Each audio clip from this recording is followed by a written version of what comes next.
Saya akan berbicara tentang keterkaitan antara food waste and food loss with sustainable food security. Kenapa saya memilih topik ini? Yang pertama, beberapa waktu yang lalu saya menerima memes di grup pertemanan saya. Dikatakan di sana bahwa jangan ledek orang gemuk, karena sesungguhnya orang gemuk itu penyayang. Melihat makanan selalu berucap sayang banget nih kalau nggak dihabisin ya. Food loss and food waste itu menjadi persoalan yang penting yang kemudian ingin diatasi oleh semua negara berkembang dan juga negara maju, karena UNDP telah memasukkan pilar ke-12 tentang food waste and food loss tadi. Dan kemudian motivasi yang lain adalah bahwa seringkali kalau kita bicara tentang food security, itu selalu fokusnya supply side, fokusnya bagaimana meningkatkan produksi. Tetapi jarang yang kemudian mengaitkan dengan food loss and food waste. Food loss itu apa? Food loss itu adalah kehilangan makanan dalam proses produksi, pengolahan, dan distribusinya sebelum sampai ke tangan konsumen, sebelum sampai ke retail dan juga konsumen. Sementara food waste adalah makanan yang tersisa di level konsumsi, ya, di level konsumsi. Nah, ini perbedaan antara food loss dan food waste. Nah, kita lihat di sini bahwa di pilar affordability adalah merupakan keterjangkauan, kemudian ada pilar availability, di situ dimensi food loss and food waste merupakan bagian yang sangat penting di availability, dan juga quality and safety menjadi penting, plus sustainability. Tantangan kita ke depan adalah how to produce more food with less input and also more sustainable. Nah, ini pendekatan field to plate. Saat ini bahwa nilai daripada food loss and food waste yang hilang dan menjadi sisa makanan itu nilainya sangat besar. Di negara maju nilainya 680 miliar US dollars. Di negara berkembang nilainya 310 miliar US dollars. Kalau digabungkan kan luar biasa besar. Nah, ini yang barangkali menjadi perhatian seluruh dunia, bagaimana kita meminimisasi food loss and food waste tadi. Misalnya bagaimana sepertiga ya produksi pangan di dunia dari proses produksi sampai dikonsumsi oleh manusia itu hilang. Beratnya kira-kira menurut FAO adalah 1,3 triliun tons ya per tahun. Nah, bagaimana kehilangannya? Yang pertama, hilang di proses produksi 10%. Kemudian 7% ada di post harvest handling, storage and distribution. Kemudian 1% processing, 6% di market system, dan 9% di consumption. Nah, ada pola yang berbeda untuk ke food loss and food waste tadi. Ini ada perbedaan yang disebut dengan near the plate and near the field. Kalau di negara berkembang, food loss dominan dibandingkan dengan food waste. Sementara di negara maju kebalikannya, food waste lebih besar daripada food loss. Kalau kita lihat dari gambar ini, terlihat negara maju yang hijau ini adalah consumption, kehilangan di consumption sangat besar, terus kemudian menuju ke negara berkembang semakin lama semakin kecil. Sementara di negara berkembang lebih banyak food loss yang terjadi. Nah, kemudian kalau kita lihat besarnya per kapita food loss and waste yang diukur dalam kilogram per tahun, kita lihat di sini bahwa sebenarnya antara negara maju dan negara berkembang ini juga semuanya, misalnya di Latin Amerika ini sekitar 225 food loss and waste kilogram per year, sementara di South and Southeast Asia itu besarnya adalah 125. Jadi sebenarnya antara negara maju dan negara berkembang, food loss and also food waste itu nilainya sangat besar. Hanya memang kalau kita lihat bahwa kotak merah di sini di negara maju ya, yang saya katakan tadi bahwa food loss lebih dominan, food waste lebih dominan di negara maju, sementara di negara berkembang food loss lebih dominan. Nah, ini gambar yang lain yang kemudian memberikan keyakinan kepada kita bahwa perbedaan antara food loss and food waste. Food waste itu 40% ya, food waste terjadi atau kehilangan makanan itu karena food waste di negara maju, kemudian di negara berkembang adalah food loss. Ini menunjukkan bahwa misalnya di developing countries ya, kita lihat bahwa on farm yang biru ini cukup besar, kemudian transport processing sangat besar, kemudian retailnya kecil sekali di sini, sementara di negara maju retail kehilangan di sana, di konsumen sangat besar. Nah, kemudian hal yang lain, di Indonesia bagaimana? Ternyata di Indonesia dari data yang ada, food waste in Indonesia is significant and growing with adverse environmental and socio-economic impact. Sekali lagi bahwa food waste di Indonesia 2/3 juga kemudian ya dibuang ya ke landfill, ke tempat pembuangan akhir di sampah. Sayang sekali kan kalau kemudian kita kehilangan food loss yang sangat besar di Indonesia ini. Nah, bagaimana kita menyusun strategi meminimisasi food loss and food waste ini? Tentu sekali lagi framework ya, from tadi yang dikatakan from farm to table atau from field to plate approach itu menjadi penting, atau bagaimana pendekatan value chain analisis itu digunakan. Jadi kita perlu untuk mengidentifikasi food waste yang terjadi di segmen produksi, post harvest, processing, distribution, and also consumption, dan kita lihat bahwa terjadinya food loss and waste ini sangat mempengaruhi ya tingkat ketahanan pangan suatu negara. Apalagi kalau dikaitkan dengan sustainability. Ya kalau kita kemudian memproduksi bahan pangan ataupun produksi pertanian, tetapi kemudian hilang, betapa besar ya mubazirnya kita menggunakan input yang saat ini semakin langka. Contoh, air semakin langka, energi semakin langka. Penggunaan tanah di Indonesia juga, land conversion rate juga semakin tinggi. Nah, tantangan kita ke depan sekali lagi, how to produce more with better quality, but with less input and more sustainable. Nah, ini tantangan kita bersama.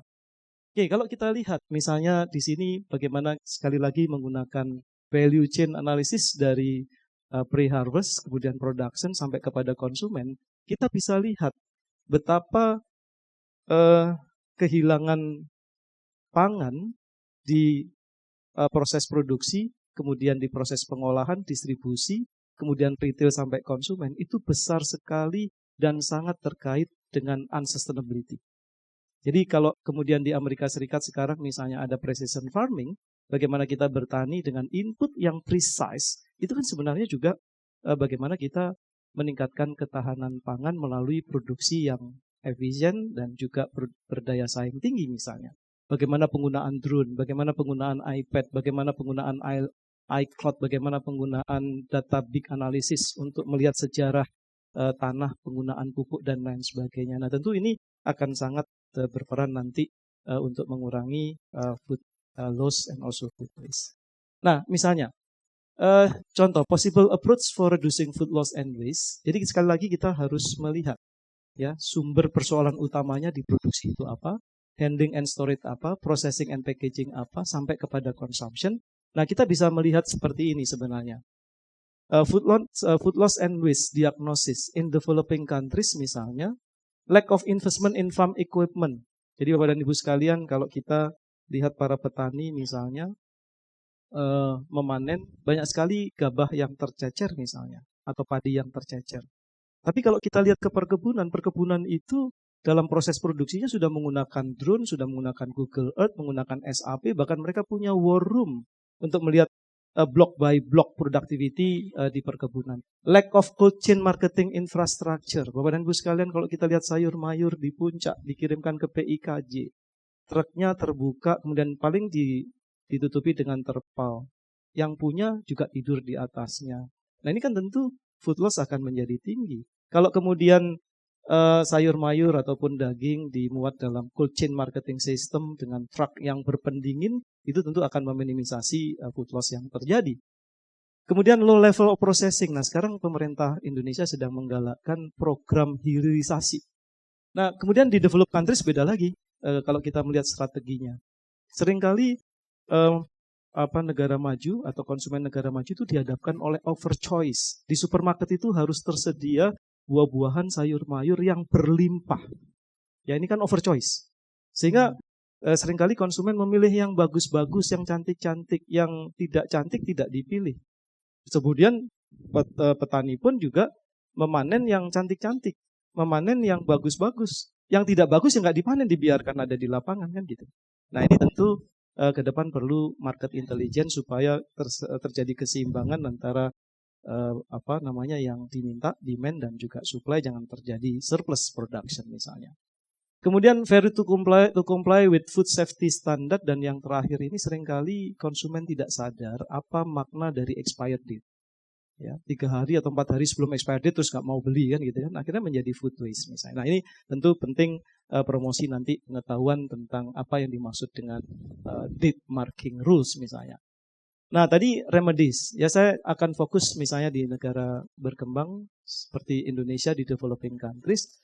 Capacity development itu harus dilakukan ke semua aktor yang terlibat dalam value chain tadi, ya, dari sisi produksi, dari sisi processing, distribusi, kemudian sampai kepada konsumen. Shorter supply chain, biasanya di negara berkembang itu rantai pemasaran itu panjang. Peranan daripada perantara atau intermediaries itu sangat panjang. Dan yang terpenting adalah monitoring mechanism.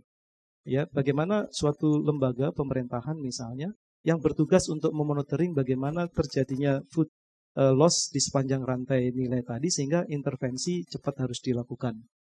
Nah, kemudian kalau di developed countries misalnya, bagaimana merencanakan supaya supply nearly the same with the demand. Jangan sampai terlalu excess supply. Kalau excess supply, ya tentu nanti food waste juga seringkali terjadi. Atau yang terjadi tadi, pelajaran di negara berkembang adalah bagaimana meningkatkan nilai tambah, ya, dari pengolahan dari raw materials menjadi proses, itu menjadi penting juga. Nah, kemudian how to reduce food waste dari sudut pandang konsumen seperti kita sekarang. Nah, ini ada suatu hal yang menarik, how to reduce food waste. Ya tentu plan ahead. Yang kedua, buy what you need. Nah, masalahnya konsumen itu sering merencanakan yang tidak dia beli, dan dia beli yang tidak dia rencanakan. Betul nggak?